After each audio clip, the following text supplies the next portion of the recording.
almost a kilometer away from Arjuna's penance. While Arjuna's penance is an exquisite example of bas-relief, these chariots are unique monoliths.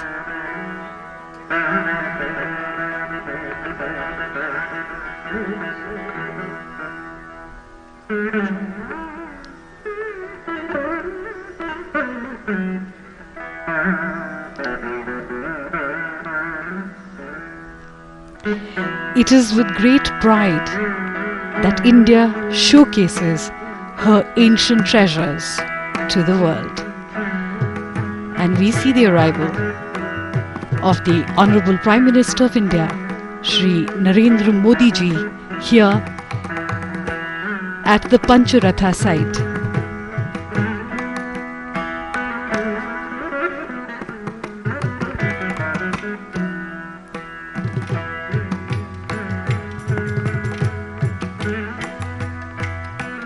Taking pride in one's culture is what makes us Indians special.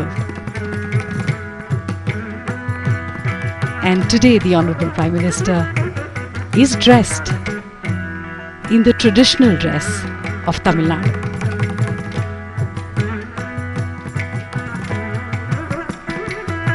He receives President Xi,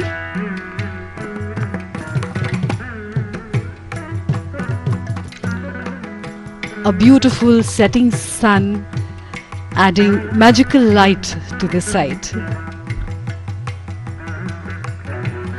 The Panch Rathas are also known as the Panch Pandava Rathas, and they are an excellent example of monolithic architecture.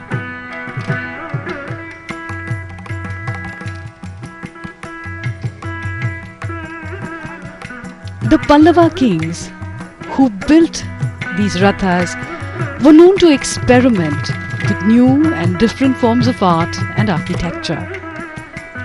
They pioneered rock-cut architecture that can be seen all around the Mamallapuram complex.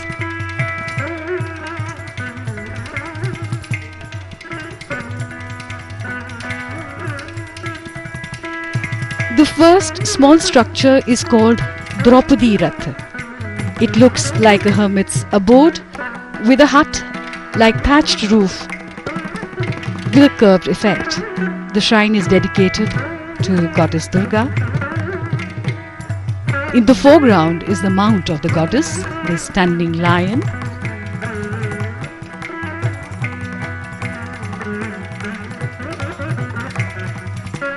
And this is the Nakul Sehde Ratha. It is apsidal in its shape. There are no figure carvings on this Ratha, but its beauty lies in its simplicity. Next to it stands a life-size monolithic elephant. This is a fine example of Pallava imagination and propensity for experimentation.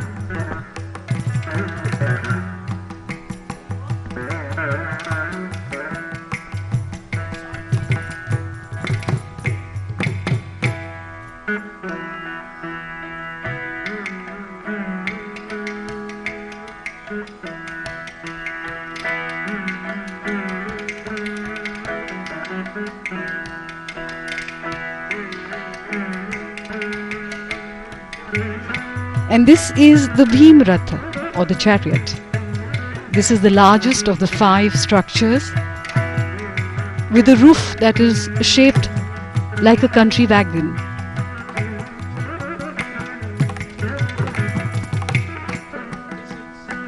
It's interesting how these Rathas are named after Pandavas, epic heroes from the epic the Mahabharata. And the Mahabharata, which dates back to circa 5th century BC, mentions China. So we know that our ties with China go back thousands of years.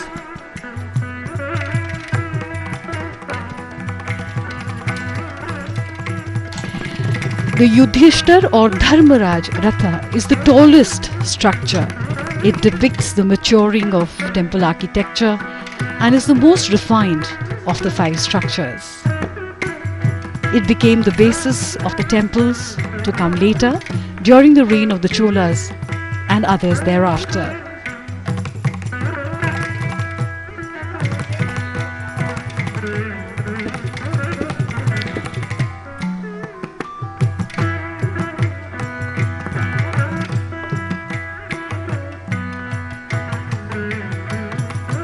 The base of this shrine is supported by carved pillars with lion bases and corner supports. There are many lifelike sculptures on the corners of this shrine that depict various manifestations of Lord Shiva.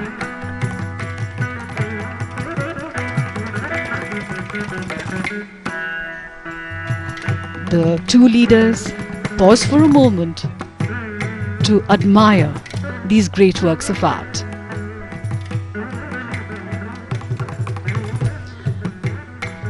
One of the greatest of Chinese poets is Li Bai, who lived in the 8th century. His words resonate on this occasion. We sit together, the mountain and me, until only the mountain remains. In only such a meditative state could the artists have created such works of beauty, and the beauty in turn takes one into a meditative state.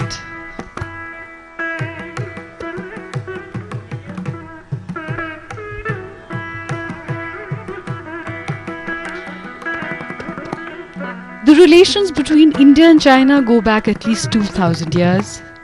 The Tamil and Chinese interaction is at least 13 centuries old.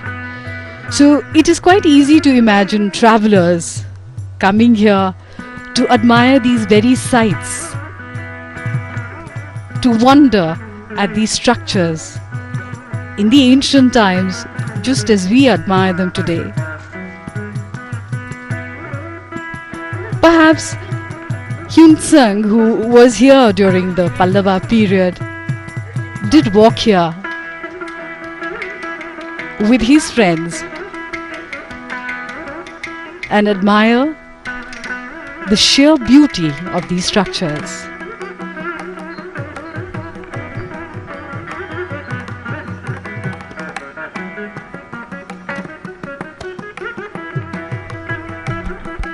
These beautiful structures have been left unfinished. No one really knows why. Li Bao has said, "No one understands now those who could hear a song this deeply vanished long ago."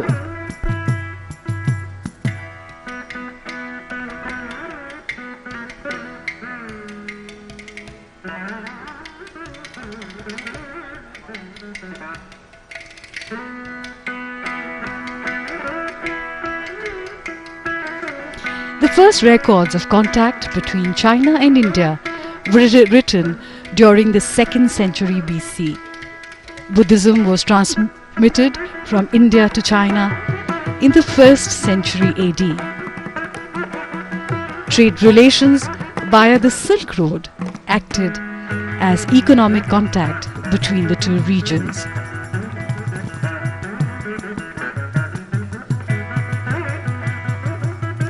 There is a 1000-year-old history between Chuanzhou and Tamil Nadu. Tamil traders lived there during the Song and Yuan dynasties and built temples there. The most famous being the Chedian temple, which has a beautiful deity which is called by a different name in China. But archaeologists believe that the style of that deity is exactly similar to the kind of work that was being done at the same time in India.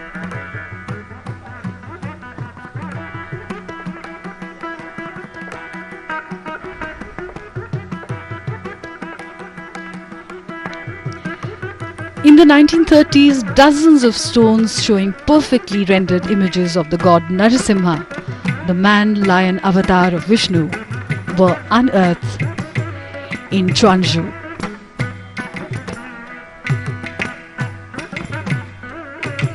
Chanakya, in circa 350 BC, who was the Prime Minister of the Mauryan Empire, refers to Chinese silk as Chinam Sukha, or the Chinese silk dress, and Chinapatta for the Chinese silk bundle in his Arthashastra.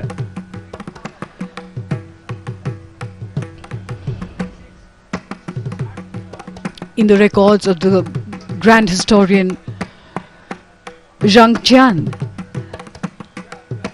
in 113 BC, and Sima Qian in 145 BC make references to Shendu, which may have been referring to the Indus Valley, originally known as Sindhu in Sanskrit.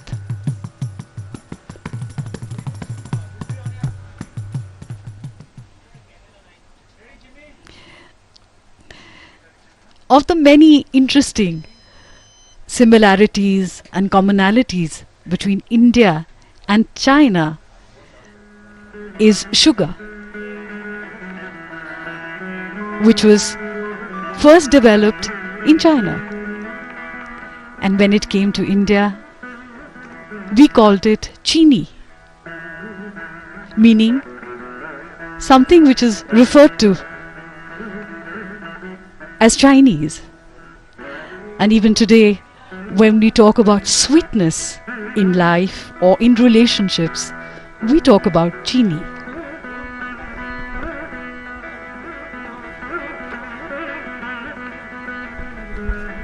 The Cholas maintained a good relationship with the Chinese. An entire treasure trove of ancient Chinese coins have been found in the Chola homeland.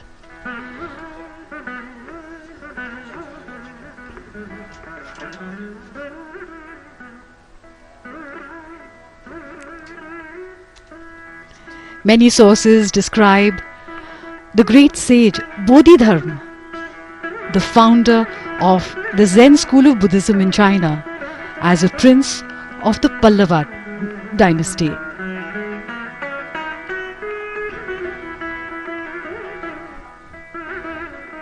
During the 8th century, the astronomical tables of signs by the Indian astronomer and mathematician Aryabhat were translated into the Chinese astronomical and mathematical book of the treatise of astrology of the Qian era.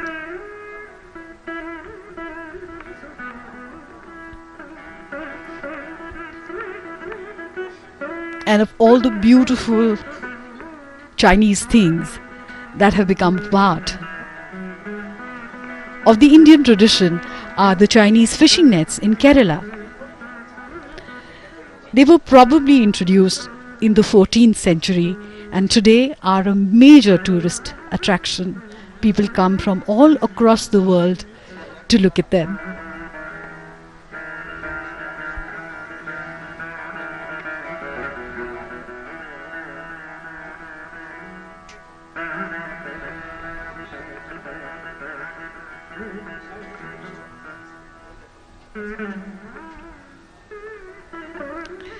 These structures here, the rathas, date back to the 7th century and are attributed to the reign of King Mahendravarman and his son Narasimhavarman in the 7th century of the Pallava kingdom. These temple structures were never consecrated, due to which some historians even speculate that this could be a training ground of sorts to create templates for future endeavor for creating larger templates. This is the second informal meeting between President Xi and the Prime Minister of India, Shri Narendra Modi.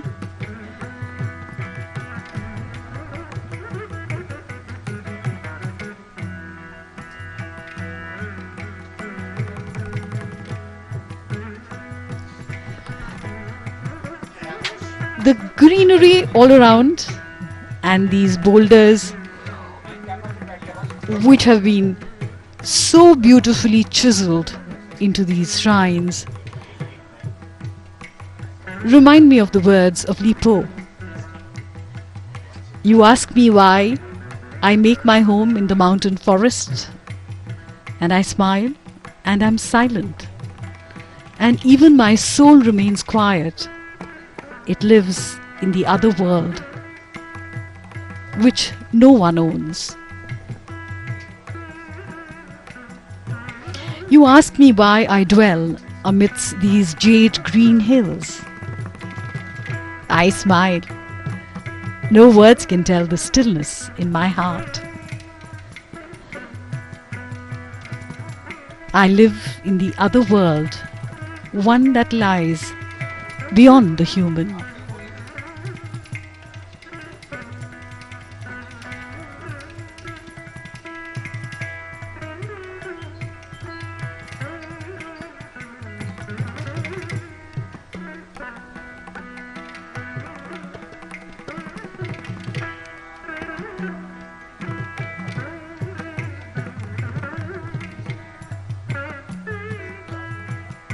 Art and culture, science and economics have always gone hand in hand between India and China.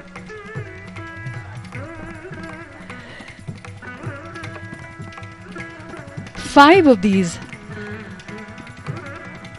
rathas are present here, of which four are linear, whereas the fifth, which is the Nakul Sehdev Ratha, stands apart.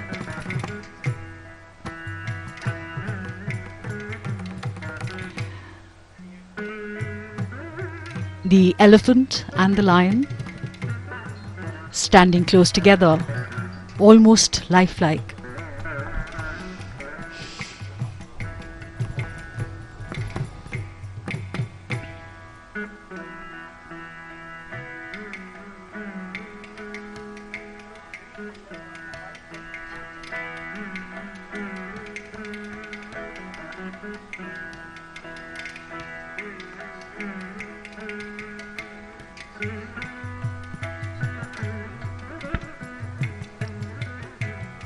A delegation to China was sent as long back as 1,000 years ago by the great Chola Emperor Rajaraja. A Shiva temple in China and the use of Chinese umbrellas centuries ago shed light on ancient links between Tamil Nadu and the Dragon Land. In fact, one finds similarity in the lions that we see here in many of the temples of Tamil Nadu to the dragons of China.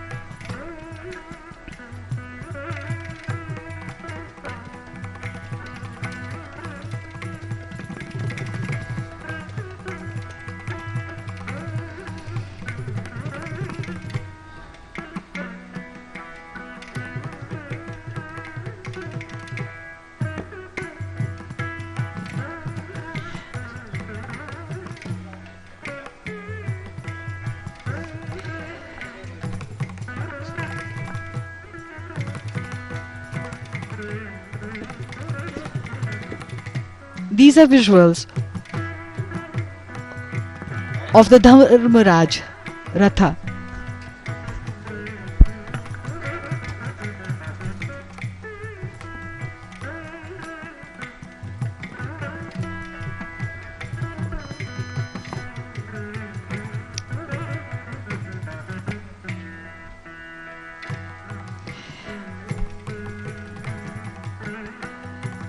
This informal meeting reminds one of September 2014, when the two leaders met in Ahmedabad on the banks of the Sabarmati River.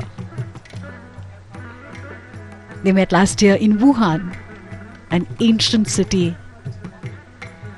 which at the same time is modern in China. And of course, and now this meeting in Mamallapuram.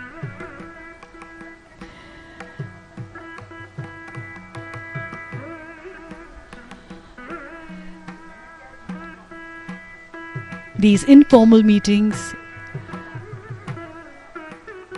where the two leaders meet as friends, work towards solidifying the India-China relationship.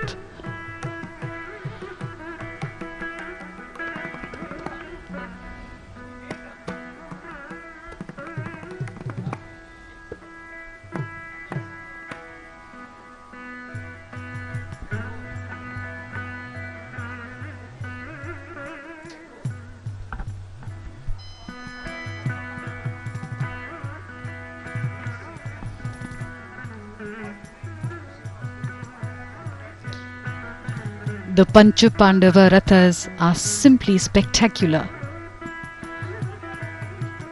They are monoliths, that is, they are made out of a single living rock, like many of the other structures in this area. The Pallavas were pioneers in this kind of architecture.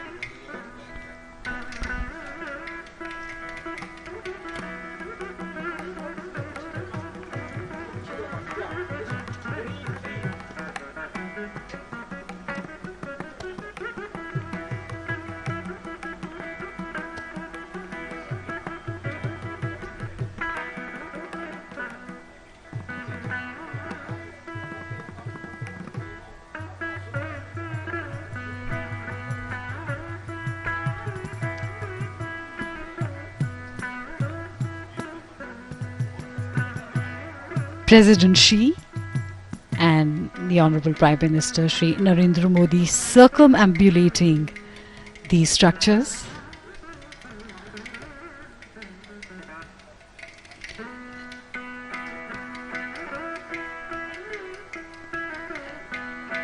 So we see the Dharmaraj Ratha,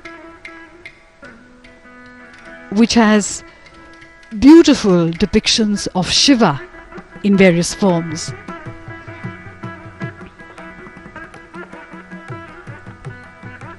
The structures with their beautiful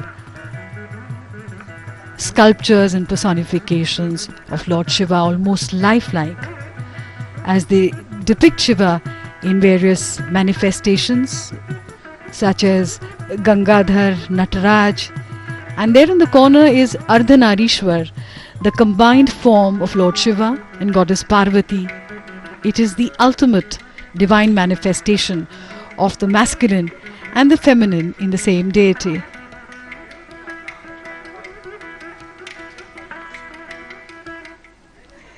And we see Lord Shiva's mount Nandi behind the beautifully carved Arjun Ratha, and those boulders that were left incomplete, and no one knows why.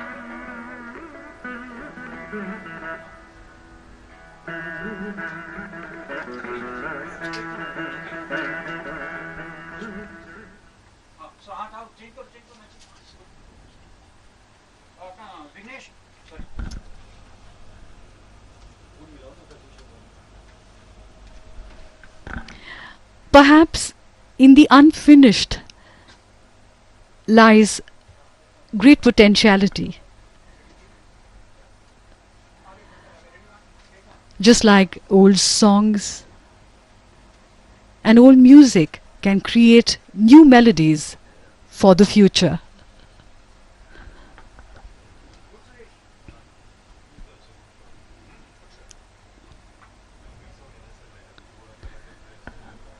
The Honorable Prime Minister Shri Narendra Modi and President Xi moving towards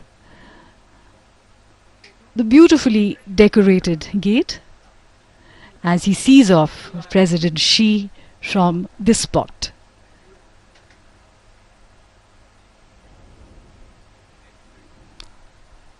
A firm handshake for a firm friendship. As the carcade leaves this spot, they move towards the famous shore temple of Mamallapuram, which is also known as Jalashayan, or one that reclines by the water. It is also believed that the Shore Temple was a landmark for the navigation of ships and a haven for seafarers.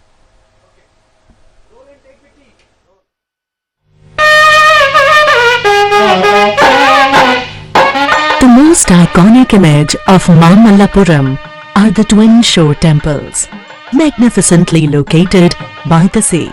The taller east-facing temple, Kshatriya Simha Pallaveshwara Graham, has a 5-story Vimanam. The west-facing smaller Rajasimha Pallaveshwara Graham has a 3-story Vimanam. With a variety of fascinating sculptures, most faded by passage of time, but most of it has fallen, and only the lower portions of the walls remain. A magnificent series of seated Nandis decorate the outer edges of this wall. One legend says that gods themselves were jealous of the beauty of these temples. Mamallapuram is not only a grand living museum of architecture and sculpture, but also a perennial puzzle delighting tourist, historian and Rasika alike.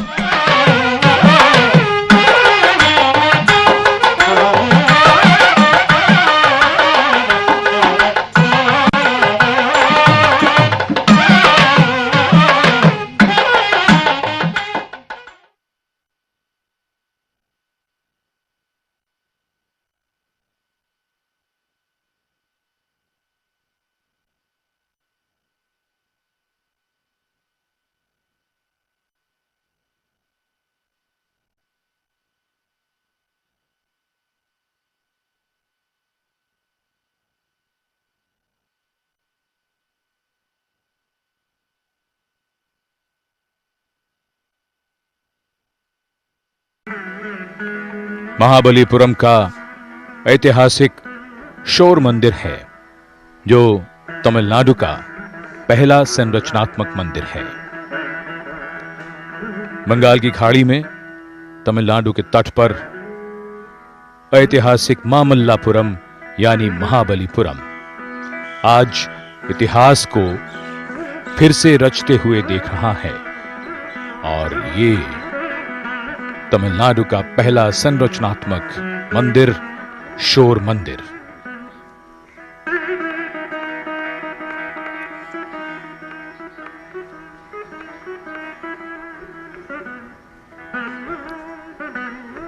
आज का बड़ा ही ऐतिहासिक और महत्वपूर्ण अवसर, जब चीन गणराज्य के माननीय राष्ट्रपति शी जिनपिंग और भारत के माननीय प्रधानमंत्री श्री नरेंद्र मोदी औपचारिकताओं के बिना संबंधों की नई व्याकरण तैयार कर रहे हैं। पहले वुहान और अब महाबलीपुरम गवाह बन रहा है विश्व के इन दो बड़े नेताओं की अनौपचारिक मुलाकात का।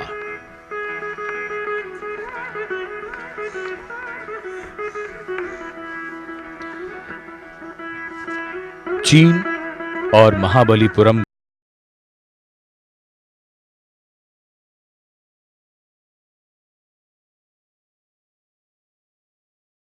of the People's Republic of Bangladesh, Prime Minister Shri Narendra Modi ji, Honorable Ministers, distinguished guests, members of the media, ladies and gentlemen.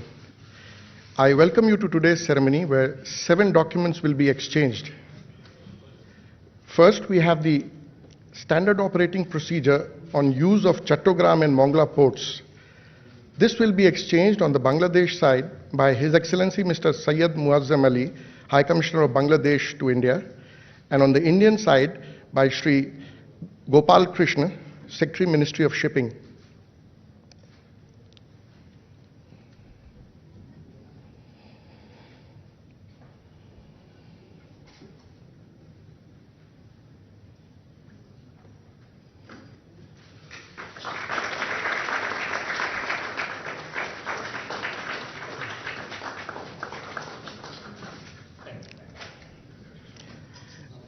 Next, we have a MOU on withdrawal of 1.82 cubic of water from Feni River by India for drinking water supply scheme for Sabroom town in Tripura state, India. This will be exchanged on the Bangladesh side by Mr. Kabir bin Anwar, Secretary Ministry of Water Resources, and on the Indian side by Shri Upendra Prasad Singh, Secretary Ministry of Water Resources, Government of India.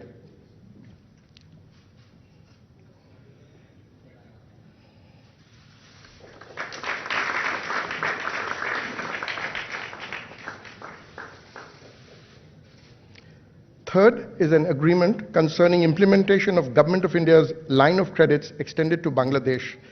This will be exchanged on the Bangladesh side by Mr. Muhammad Shahryar Kader Siddiqui, Joint Secretary Economic Relations Division, Ministry of Finance of Bangladesh, and on the Indian side by Srimati Riva Ganguly Das, High Commissioner of India to Bangladesh.